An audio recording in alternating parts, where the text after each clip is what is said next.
اس نے گھبرا کر سر اٹھایا اور ایک لمحے کو زمین آسمان اس کی نگاہوں میں گھوم گیا۔ آغا جان، دونوں چچا، تائی مہتاب، چاچی نائمہ، چاچی فضہ، لڑکیاں اور مسرت بھی سب ایک ساتھ باہر آئے تھے۔ یہ کیا ہو رہا ہے یہاں؟ آغا جان غصے سے غرائے تھے۔ محمل کیا کر رہی ہو ادھر؟ وہ ہکا بکا منہ کھول کر انہیں دیکھتی رہ گئی۔ ادھر کیا بیٹھی ہو، سامنے آؤ، تائی مہتاب چمک کر بولی، اور اس کی تو جیسے ٹانگوں میں جان ہی نہیں رہی تھی۔ بمشکل اٹھی اور 2 قدم آگے بڑھی۔ کتاب اسی طرح ہاتھوں میں پکڑی تھی اور پورا جسم لرز رہا تھا۔ وہ آغا جان میں پوچھ رہا ہوں اتنی رات کو یہاں کیا کر رہی ہو؟ مم میں پڑھ رہی تھی۔ لفظ لبوں پر ہی دم توڑ گئے۔ اس کی ٹانگیں کانپنے لگیں۔ کیا پڑھ رہی تھی؟ ادھر دکھاؤ۔ آغا جان کے لہجے کی سختی کم نہ ہوئی تھی۔ انہوں نے کتاب لینے کو ہاتھ بڑھایا تو وہ بدک کر پیچھے ہٹی۔ کک کک، کچھ نہیں، کچھ نہیں۔ اس نے کتاب پیچھے کرنی چاہی اور پھر اس نے دیکھا آغا جان کے پیچھے کھڑی مسرت کی آنکھوں میں آنسو تھے اور تائی فاتحانہ مسکرائی تھی۔ ارے ہم بھی تو دیکھیں بھری رات میں کتابوں میں چھپا کر کون سی خط و کتابت ہو رہی ہے۔ میں تو پہلے ہی کہتی تھی یہ لڑکی کوئی چاند ضرور چڑھائے گی۔ اس کے ارد گرد جیسے دھماکے ہو رہے تھے۔ نہیں تائی نہیں، وہ پھٹی پھٹی نگاہوں سے دیکھتی نفی میں سر ہلا رہی تھی۔ میں نے کچھ نہیں کیا، میں تو پڑھ۔ آغا جان نے زور سے اس کے ہاتھ سے کتاب چھینی۔ پڑھ رہی تھی تو دکھاتی کیوں نہیں ہو؟ ایک غسیلی نگاہ اس پہ ڈال کر انہوں نے کتاب اپنے سامنے کی۔ میں بھی کہوں کیوں راتوں کو چھت پر آ جاتی ہے؟ کس کے ساتھ منہ کالا کرتی ہے جو اتنی لمبی زبان ہو رہی ہے؟ ارے میں بھی کہوں کوئی تو ہے اس کے پیچھے آغا صاحب۔ اسے کہیے جس مردود کو چٹھیاں ڈالنے یہ یہاں آتی ہے وہ ابھی آئے اور اسے 2 بول پڑھوا کر ابھی لے جائے۔ خاندان بہر میں بدنام کرے گی۔ ہمیں کیا؟ اور اسے لگا آج وہ واقعی ہار گئی ہے۔ آغا جان صفحے پلٹ رہے تھے۔ ہر پلٹتے صفحے کے ساتھ اس کا دل ڈوب رہا تھا۔ اس نے سر جھکا کر آنکھیں سختی سے میچ لیں۔ آج وہ اسے یقیناً قتل کر ڈالیں گے۔ وہ سفلی عملیات میں پڑ گئی۔ کبھی معاف نہ بخشیں گے۔ شرم نہیں آتی تمہیں گھٹیا عورت؟ آغا جان ایک دم دھاڑے تو اس کی رہی صحیح جان بھی نکل گئی۔ اسے لگا وہ لہرا کے گرنے کو ہے جب۔ میں نے کیا ہے؟ تائی کی ہکلاتی آواز نکلی۔ محمل نے جیسے کسی خواب سے جاگ کر سر اٹھایا۔ وہ کوہلی کتاب ہاتھ میں پکڑے محمل سے نہیں تائی سے مخاطب تھے۔ تمہیں شرم نہیں آئی؟ اس یتیم بچی پر الزام لگا کر ہم سب کو اکٹھا کر کے ڈوب مرو تم ایسے الفاظ کہنے سے پہلے وہ اب چھت پر پڑھ بھی نہیں سکتی۔ محمل نے پلکیں زور سے جھپکائیں۔ یہ آغا جان کیا کہہ رہے تھے؟ مگر آغا صاحب وہ اس کتاب میں ڈوب مرو تم بے دین عورت وہ قرآن پڑھ رہی تھی۔ تم قرآن کی حرمت کا تو پاس رکھ لیتی۔ انہوں نے سیاہ کتاب بند کی، اسے چوما آنکھوں سے لگایا اور محمل کی طرف بڑھا دیا۔ بیٹا نیچے پڑھ لیتی تو سب پریشان نہیں ہوتے۔ یہ لو۔ وہ اسے کتاب تھما کر ایک کٹیلی نگاہ اس عورت پر ڈال کر واپس ہو لیے۔ نہ تو اب چوروں کی طرح پڑھے گی تو بندہ شک تو کرے گا ہی، ورنہ میرا کیا دماغ خراب ہے جا ایسا کہتی تئی شرمندہ سی پلٹیں۔ آغا جان کبھی کبھار انہیں یونی سب کے بیچ میں جھڑک دیا کرتے تھے، خصوصاً جب وہ اپنے رشتہ داروں پر بے دریغ پیسے لٹایا کرتی تھی، اور نہیں تو کیا سب نادم سے پلٹے تھے۔ وہ اسی طرح ساکت سی کتاب ہاتھ میں لیے کھڑی تھی۔ ٹیرس خالی ہو چکا تھا، سب جا چکے تھے، پرسکون اور سرخرو مسرت بھی، اور وہ اسی طرح پتھر کا بت بنے وہاں کھڑی تھی۔ اس کتاب کا ہر صفحہ تمہارے گزرے دن کی روداد ہے۔ یہ کتاب کبھی پرانی نہ ہوگی۔ تم سب کو اپنی مٹھی میں کر کے دنیا پر راج کرو گی۔ اس سیاہ فام لڑکی کا ایک ایک فقرہ تمانچے کی طرح اس کے منہ پر برس رہا تھا۔ تڑاک تڑاک تڑاک۔ اسے لگا وہ کبھی اپنی جگہ سے ہل نہیں سکے گی، یوں نہیں صدیوں اس اندھیرے ٹیرس پر کھڑی رہے گی۔ دھوکہ، مذاق، فریب، تمسخ، قرآن کی بے حرمتی اس سیاہ فام لڑکی نے کیا نہیں کیا تھا۔ اتنا بڑا مذاق اس سیاہ فام لڑکی نے ایک پریشان حال لڑکی کو سبز باغ دکھا کر اس کی ہی مقدس کتاب تھما دی۔ یہ ہوا کیا تھا اس کے ساتھ؟ اس کے ہاتھ ابھی تک لرز رہے تھے۔ نہایت بے یقینی کے ساتھ اس نے سیاہ جلد والی کتاب کو چہرے کے سامنے کیا۔ سیاہ جلد صاف تھی، بے داغ، بے لفظ۔ اس نے درمیان سے کتاب کھولی، اوپر عربی کی عبارتیں تھیں اور نیچے انگریزی میں سب سے اوپر لکھا تھا الکیف دی کیو۔ اس نے چند صفحے آگے کھولے، العنکبوت دی اسپائڈر، اس نے شروع سے دیکھا۔ المائدہ دی ٹیبل اسپریڈ، محمل نے کتاب بند کر دی۔ آغا جان نے ٹھیک کہا تھا، وہ قرآن تھا، ان کی مذہبی کتاب، مقدس کتاب، اور اس فرنگن نے کیسے کیسے قصے گڑھ دیے تھے اس کے ساتھ۔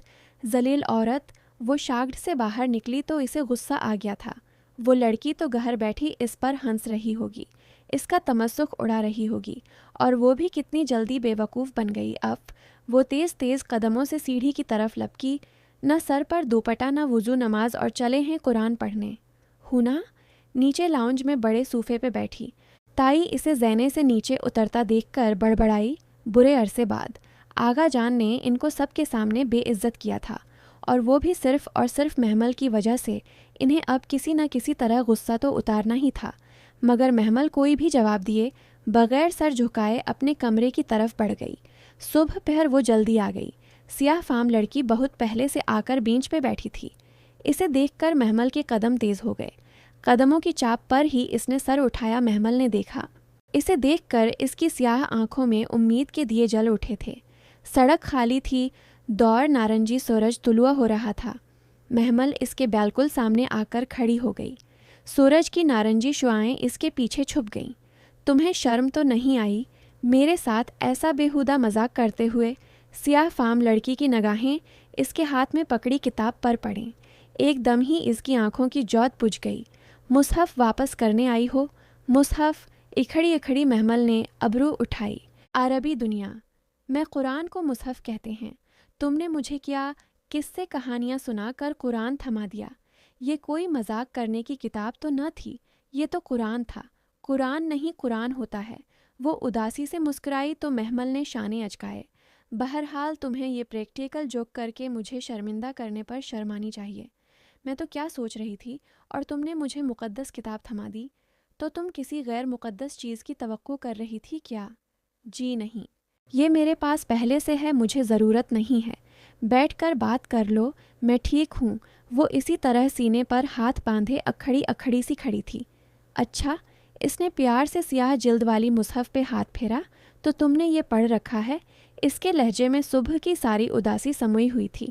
ہاں، اور بچپن میں ہی پڑھ لیا تھا۔ اللہ کا شکر ہے کہ ہم شروع سے ہی مسلمان ہیں، وہ عادتاً جتا کر بولی، اور تمہیں ہماری مقدس کتاب کو لے کر غلط فہمیاں ہیں۔ یہ کوئی فال نکالنے والی کتاب نہیں ہے، نہ ہی اس میں میری اور تمہاری اسٹوری ہے۔ لا حول ولا قوہ الا باللہ۔ اچھا چلو پھر بیٹھو اور مجھے بتاؤ اس میں کیا کیا ہے۔ اگلا پارٹ انشاءاللہ کل اپلوڈ کر دیا جائے گا۔ اگر آج کی ایپیسوڈ آپ کو اچھی لگی تو ویڈیو کو لائک کریں، دوستوں کے ساتھ شیئر کریں، اور ہمارے چینل کو سبسکرائب کریں۔ شکریہ۔